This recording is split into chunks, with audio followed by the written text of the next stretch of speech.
Dois dedos de conversa. Todos os dias.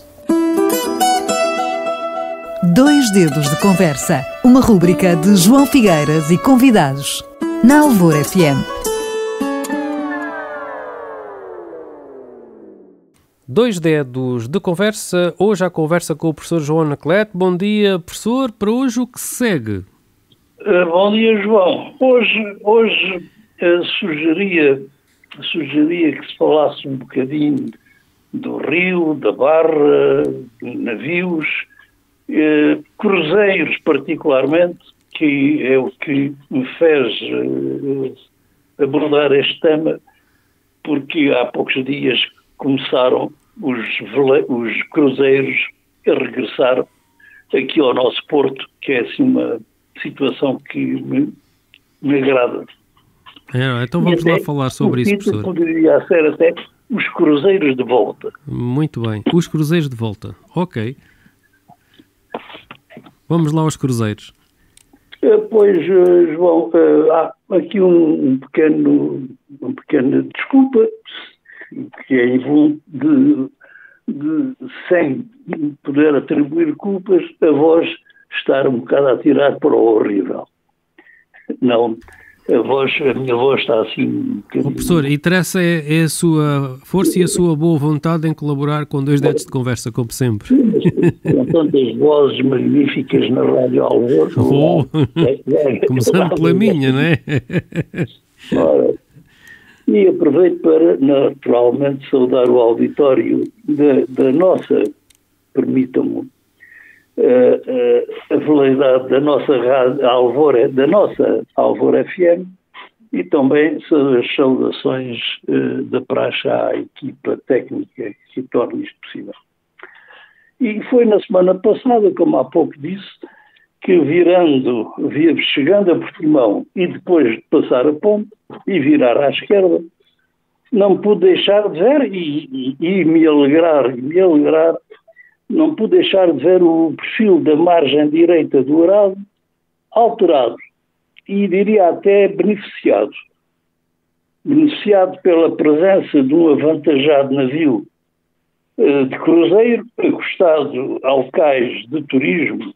Vinha saber depois que se tratava da primeira visita desse navio, de seu nome Seaburn Venture, e que este verão irá aparecer mais vezes. O normal, quando depois da ponte se olha o rio e se fica encantado com o rio, é ver o Portugal V e às vezes o Santa Bernarda, que quebra a usual placidez do quase deserto líquido em que o nosso Rio Arado se transformou.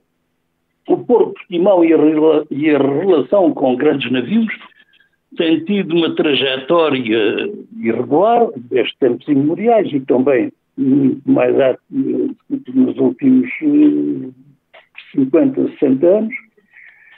Uma trajetória irregular que nem a construção dos molhos, efetuada nos finais dos anos 50 do século passado, resolve. Já nos finais do século XIX, 1800 e muitos, quase 1900, houve um projeto megalómano de construir um cais de acostagem que ia da ponta do altar até ao Castelo de Ferragudo. Imagine-se o crime ambiental que tal projeto implicava. Toda aquela magnífica falésia, aquela chapada cromática fantástica do final da margem esquerda do Arado, transformada pelo cimento e pelo betão e, enfim, destruída. Felizmente que a empresa que a tal se propunha faliu e nunca mais tal delírio voltou a ter defensores. Há males que vêm por bem, segundo diz o ditado. Mas era necessário melhorar as condições de acesso a Vila Nova de Portimão e, por extensão, a Silves, que, no fundo, esta região do Barlavento é o interland do Rio Arado, não é? E o Rio Arado precisava, enfim, facilitar estas comunicações. Já agora uma curiosidade. por volta de 1922, houve por parte da Marinha estudos do estado da Barra de Portimão, portanto, do estuário do Arado. E na altura, a Barra do Arado, na altura, tinha como referências o Forte de São João de Ferragudo e o Forte de Santa Catarina, do lado da Praia da Rocha. E era uma barra muito perigosa. A instabilidade das areias, com cabeças de pouca profundidade e com mudanças conforme as correntes. Era mesmo muito perigoso, aquela barra de Portimão até os molhos serem feitos. Portanto, alguns estudos foram feitos. E em 1922, estava eu a dizer, foi enviado pelo Instituto Hidrográfico um jovem primeiro-tenente da Marinha de seu nome Américo de Deus Tomás, nosso conhecido de outras vidas e que era o Presidente da República quando se deu o 25 de abril de 74. Já não era então primeiro-tenente, era já um veterano almirante. A curiosidade esta que eu, enfim, encontrei por caminho. O Porto de Portimão era uma escala frequente de enormes cargueiros. Os enormes barcos que hoje se veem são os cruzeiros. Mas anos 40, 50 e por aí fora, até aos anos 70, eram enormes os cargueiros que nos vinham visitar, isto é, ficavam fora da barra porque não conseguiam entrar, eram barcos enormes, e vinham aqui buscar as conservas de peixe, cortiça em pranchas, os figos secos, o mel de amêndoa, a alfarroba, e traziam esporadicamente, nem sempre, folha de Flandres para a litografia onde se fabricavam as latas de conserva. É claro que ficavam ancorados frente à Praia da Rocha e eram as barcas que levavam a carga que se acumulava no cais frente à casa inglesa, eram essas barcas que levavam os carregamentos até aos navios fora da barra. O mesmo acontece ainda com alguns navios de cruzeiro que não conseguem entrar devido às suas exageradas, entre aspas, dimensões. Ficam frente à Praia da Rocha e os turistas fazem o transfer para Portimão em pequenas embarcações que os navios dispõem. Este ano estão calendarizadas 65 escalas de cruzeiros aqui para o nosso porto. O máximo que houve foi 84 em 2010. Neste mês de abril serão 14. Um deles, que virá, um dos navios que virá em setembro, é uma nave de alto luxo, recém-construída, com um custo superior a 500 milhões de euros.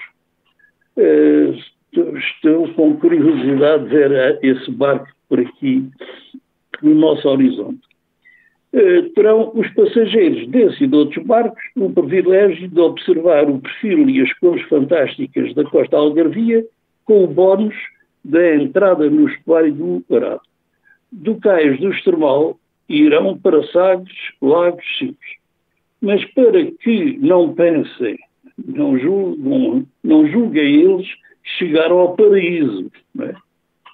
Porque a administração do Porto de Sines, que gera o Porto de Portimão, ou não sei bem qual é o papel da Câmara na gestão portuária, ou a intervenção, ou a influência que tem na gestão portuária. Portanto, a administração do Porto de Sines e a Câmara de Portimão, com as reservas que avancei, não iludem ninguém. Não chegaram ao paraíso, não senhor. Julgavam eles que tinham chegado, mas não chegam. Porque os primeiros passos destes turistas recém-desembarcados os primeiros passos são brindados com a imagem do desleixo do Matagal em território adjacente ao cais. O cais de desembarque é assim uma vergonha. Uma vergonha receber as pessoas que nos visitam e deixar que os portimonenses usufruam, entre aspas, daquilo no estado em que está. Já não bastam as vizinhas ruínas do convento de São Francisco. Portanto, isto dos cruzeiros é muito bonito, mas merecia uma certa atenção. Segundo sei, existe um projeto de requalificação da zona. Para quando não? Sei ainda o que é que vai sair. Mas já ouvi falar alguns que havia ali um projeto de requalificação desde a zona da Mata da Rocha até ali à zona do convento. Pois, João, projetos há muitos. Já dizia o Vasco Santana, projetos há muitos. E pronto, João, olha, cruzeiros também há muitos. Exatamente. Quer dar a meter-me num desses navios e dar uma voltinha. Eu já fiz uns 3, já fiz 3 cruzeiros. E vale a pena, aconselho a toda a gente. Eu já fiz, o mais longo que fiz foi de Lisboa a Bissau. Mas eu não ora bem. Não recomendo a ninguém. Um obrigado, professor, até à próxima. E melhoras na sua voz, na sua rouquidão. Um abraço. Obrigado. 2 dedos de conversa. Todos os dias.